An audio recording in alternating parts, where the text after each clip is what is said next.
Première erreur, agir tout le temps, même quand ce n'est pas nécessaire. Quand on a les yeux secs, on apprend vite à faire attention. On observe, on ajuste, on corrige. Et au départ, c'est une très bonne chose. Le problème, c'est que chez beaucoup de personnes, cette vigilance ne s'arrête jamais. Même quand ça va, on continue d'agir. Même quand il n'y a pas de signal clair, on corrige quand même. Tu te surprends à vérifier, à anticiper, à ajuster au cas où. Pas parce que ça va mal, mais parce que tu veux éviter que ça aille mal. Et petit à petit, tu restes en alerte en permanence. Le problème, ce n'est pas d'agir. Agir est souvent nécessaire. Le vrai problème, c'est de ne jamais relâcher. Parce qu'agir sans arrêt, même quand ce n'est pas utile, ça maintient le corps en tension. Et des yeux qui restent sous tension, même légères, récupèrent moins bien. Parfois, ce n'est pas ce que tu fais qui fatigue tes yeux. C'est le fait de ne jamais leur laisser le droit de souffler. Deuxième erreur. Croire que relâcher, c'est laisser faire. Beaucoup de gens pensent que relâcher, c'est devenir négligent. Comme si le fait de moins surveiller allait forcément faire empirer les choses. Dans la tête, relâcher égale baisser la garde. Et baisser la garde égale risque. Alors on continue de contrôler, même quand ça va, même quand rien ne se dégrade vraiment. Mais relâcher, ce n'est pas abandonner. Relâcher, ce n'est pas arrêter de prendre soin de ses yeux. Ce n'est pas tout remettre en question. Relâcher, c'est arrêter d'intervenir quand il n'y a rien à corriger. C'est accepter que parfois, ne rien faire est la meilleure action possible. C'est faire confiance aux ajustements que tu as déjà mis en place, au rythme que tu as construit, à ce qui fonctionne déjà. Et paradoxalement, c'est souvent à ce moment-là que les yeux tiennent le mieux. Pas parce que tu fais plus, mais parce que tu arrêtes de leur demander de gérer une vigilance permanente en plus. Troisième erreur, agir sur la sensation, pas sur la tendance. Quand une gêne apparaît, beaucoup réagissent immédiatement. Une sensation, une action. Ça tire un peu, on ajuste. Ça pique, on corrige. Ça gêne plus que d'habitude, on change quelque chose. Le problème, c'est que les yeux secs ne se lisent pas à l'instant. Ils ne se lisent pas sur une sensation isolée, ni sur une heure un peu moins confortable. Ils se lisent dans l'évolution, dans la répétition, dans la direction globale. Par exemple, une fin de journée un peu plus lourde après une longue journée d'écran ne veut pas dire que tout est en train de se dégrader. Ça peut juste être une journée normale. Ce qui compte, ce n'est pas ce que tu ressens à 15 heures aujourd'hui. C'est ce qui se passe sur plusieurs jours, sur plusieurs semaines. Est-ce que les périodes correctes existent encore? Est-ce que la récupération revient? Est-ce que la gêne finit par redescendre, même si ce n'est pas immédiat? Agir à chaque variation, c'est souvent créer plus d'instabilité que de solutions. Parce qu'à force de corriger en permanence, tu ne laisses jamais le temps au corps de s'adapter. Parfois, le bon réflexe, ce n'est pas d'agir tout de suite. C'est d'observer la tendance avant de décider.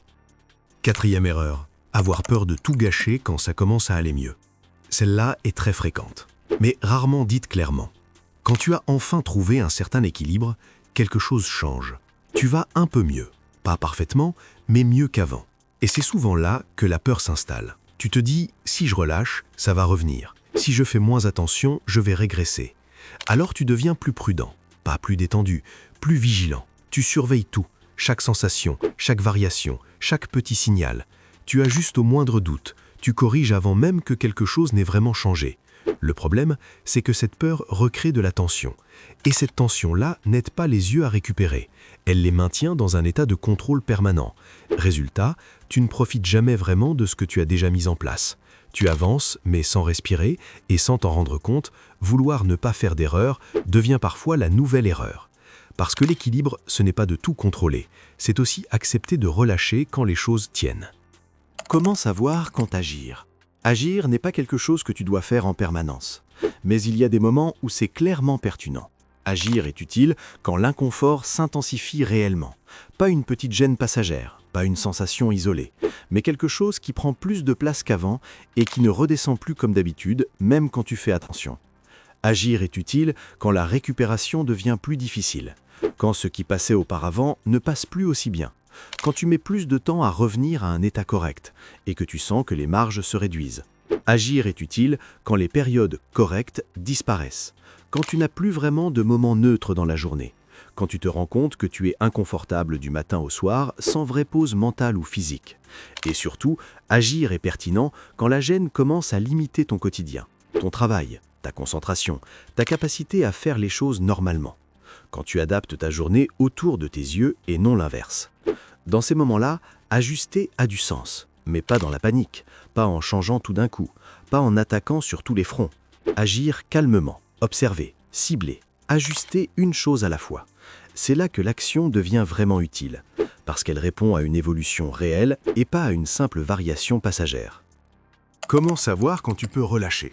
Tu peux relâcher quand les symptômes sont stables, pas parfaits, pas inexistants, juste stables. Ça veut dire que, même s'il reste de l'inconfort, il ne s'aggrave pas, il ne prend pas plus de place qu'avant, il ne déborde pas sur toute ta journée. Tu peux relâcher quand tu récupères encore, même lentement, même imparfaitement, mais quand il y a toujours un retour vers quelque chose de correct, quand une gêne apparaît, puis finit par redescendre, quand ton corps montre qu'il sait encore s'autoréguler. Tu peux relâcher quand les pics existent, mais ne dominent plus toute la journée. Ils arrivent, ils passent, ils ne dictent plus ton rythme, ils ne te mettent plus en état d'alerte dès le matin. Et surtout, tu peux relâcher quand tu n'es plus en alerte permanente, quand tu ne scannes plus chaque sensation, quand tu ne te demandes plus sans arrêt si quelque chose va mal, quand tu réalises, parfois après coup, que tu n'as pas pensé à tes yeux pendant un moment. Relâcher, ici, ça ne veut pas dire tout arrêter. Ça ne veut pas dire faire comme si de rien n'était. Ça veut dire continuer l'essentiel, mais arrêter de surcontrôler. Arrêter d'intervenir là où il n'y a rien à corriger. Et très souvent, c'est précisément dans ces phases-là que les yeux tiennent le mieux. Pas parce que tu fais moins attention, mais parce que tu leur laisses enfin l'espace nécessaire pour fonctionner sans tension inutile. Ce qui bloque beaucoup de gens. Beaucoup de personnes pensent qu'il faut choisir, soit agir, soit relâcher, comme si c'était l'un ou l'autre, alors que le vrai équilibre n'est pas un choix, c'est une alternance. Agir quand c'est nécessaire, relâcher quand c'est possible. Ce va-et-vient est essentiel, parce que rester en action permanente crée de la tension, mais relâcher trop tôt peut aussi fragiliser. Quand tu apprends à alterner, les yeux sortent peu à peu d'un état d'alerte continu. Ils ne subissent plus, ils s'adaptent, et c'est souvent là que la récupération devient possible. L'équilibre qui fait vraiment la différence. Les yeux ne demandent pas plus d'action, ils demandent des actions mieux placées. Le vrai changement ne vient pas de faire toujours plus, ni de tout laisser tomber. Il vient du timing. Agir quand quelque chose évolue vraiment. Relâcher quand l'équilibre est là. Ce n'est pas une question de contrôle, c'est une question de lecture. Quand tu comprends ça, tu arrêtes de lutter contre ton quotidien. Tu n'es plus en train de surveiller chaque sensation. Tu n'es plus en train de corriger en permanence. Tu ajustes quand c'est utile, tu laisses respirer quand c'est possible. Et très souvent, c'est précisément à ce moment-là que les yeux arrêtent de se défendre et commencent à mieux tenir. Avoir les yeux secs ne veut pas dire agir tout le temps, ni relâcher complètement. Ça veut dire apprendre à lire les signaux, sans paniquer, sans surcontrôler, sans te battre contre ton quotidien. Quand tu sais quand agir et quand relâcher, tu arrêtes de fonctionner dans la tension. Tu avances plus sereinement, plus régulièrement. Et très souvent, c'est cette sérénité-là qui permet aux yeux de vraiment tenir dans le temps.